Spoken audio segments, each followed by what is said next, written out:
What if I told you the most jaw-dropping dance sequence in Hollywood history was performed in a single take? And the two men who did it were filmed separately from White Stars so that Southern theaters could cut them out of the movie entirely. Their names are Fayard and Harold Nicholas. And if you don't know them, that's exactly the problem. Fayard Nicholas was born in Alabama in 1914. Harold was born in North Carolina in 1921. Their parents were musicians who led the orchestra at a black theater in Philadelphia. By the time Fayard was 10 years old, he had memorized the movements of every great African-American dancer alive. Nobody taught them their style. They invented it.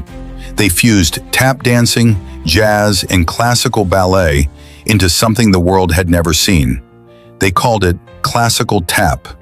Gravity-defying leaps, airborne splits onto staircases, rising from full splits without using their hands, flipping over rows of chorus girls, dancing on piano keys and leaping over performing musicians mid-routine.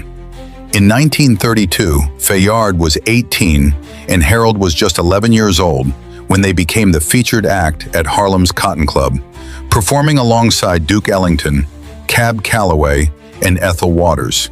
11 years old, Hollywood came calling. Movie mogul Samuel Goldwyn saw them at the Cotton Club and signed them immediately. They appeared in more than 30 Hollywood musicals throughout the 1930s and 1940s. But here is where history gets brutal. According to historical records, racial restrictions at that time prohibited them from having speaking parts or scenes with white co-stars. Studios filmed their performances as standalone sequences, specifically so that Southern theaters, which refused to show black performers on screen alongside white stars, could cut their scenes entirely without disrupting the film. The Nicholas brothers would perform. The audience would go wild. Then the projector would move on to the white stars, as if Fayard and Harold had never existed. Then came 1943, the film Stormy Weather, a routine called Jumpin' Jive with Cab Calloway and his orchestra. According to Wikipedia and confirmed by the Nicholas brothers themselves, the choreographer Nick Castle gave them one instruction: just do it. Don't rehearse it, just do it. What followed was filmed in a single take. They danced across a giant staircase set. They leaped over musicians. They executed full splits at the bottom of each stair, landing perfectly, then rose without touching the floor with their hands.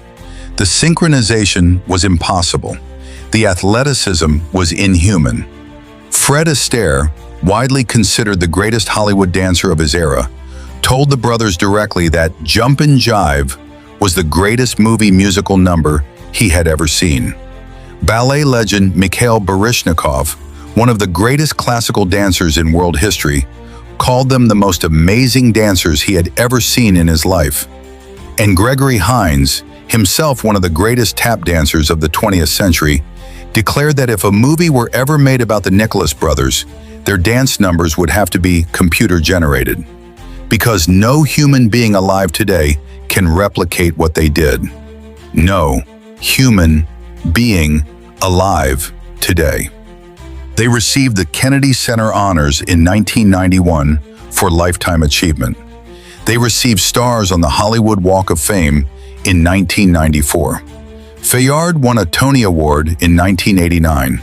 But in the 1930s and 1940s, when they were at the peak of their power, performing things no one had ever done on screen, they were being cut from films in America's South.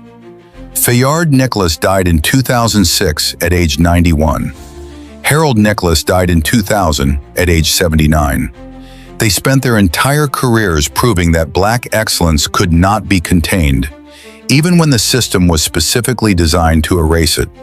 Comment, Nicholas Brothers, if you had never heard these names before today. Share this with someone who thinks they know Hollywood history, because you cannot know Hollywood history without knowing Fayard and Harold Nicholas. Follow Black History Unfiltered. We don't let legends become footnotes.